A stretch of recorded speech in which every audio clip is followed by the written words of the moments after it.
সর্বশেষ যে ব্যক্তি জাহান্নাম থেকে মুক্তি লাভ করবে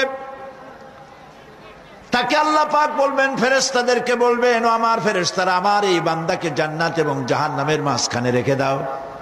জান্নাত এবং জাহান্নামের মাঝখানে লোকটি যখন থাকার জায়গা পাবে, সে জান্নাতের দিকে তাকায়া দেখবে আর কাঁদতে থাকবে। আল্লাহ পাক জিজ্ঞেস করবেন, বান্দারে, যুগের পর যুগ ধরে জাহান্নামে কেঁদেছো, আমি রব্বুল আলামিন জাহান্নাম মাফ করে দিয়া জান্নাত জাহান্নামের মাঝখানে রেখে দিয়েছি, আযাব থেকে তো বেঁচে গেছো, এখন কান্দো কেন? লোকটি বলবে, রব্বুল আলামিন কান্দি এই কারণে, জাহান্নাম থেকে মাফ করেছো, তোমার শুকরিয়া আদায় করি।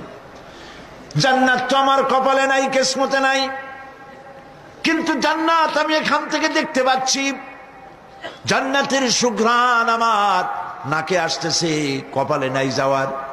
আমি কাঁদি এই জন্য, তুমি যদি মেহেরবানি করে আমাকে জান্নাতের দরজার কাছে একটু দাঁড় করায় দিতা, প্রাণ ভরে তোমার জান্নাতের দৃশ্যটা একটু দেখতাম। আল্লাহ পাক তার আরজি পূরণ করবেন, বলবেন, যাও, ফেরেশতাদের বলবেন, এর জান্নাতের দরজার কাছে দাঁড় করায় দাও। জান্নাতের দরজার কাছে দাঁড়িয়ে লোকটি আবার কান্না শুরু করবে। আল্লাহ পাক প্রশ্ন করবেন, এবার কান্দো কেন?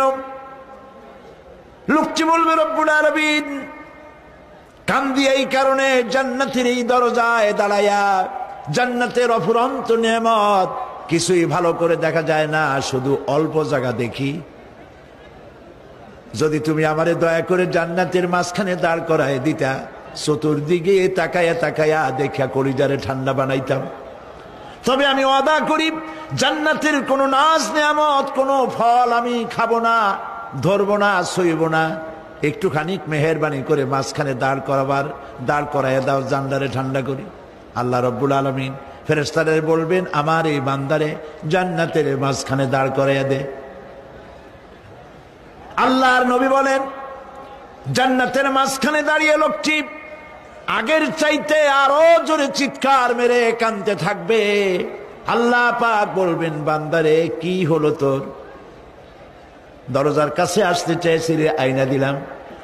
এবার মাঝখানে আসতে চাইছো, তাও এনে দিয়েছি, আবার কান্দো কেন?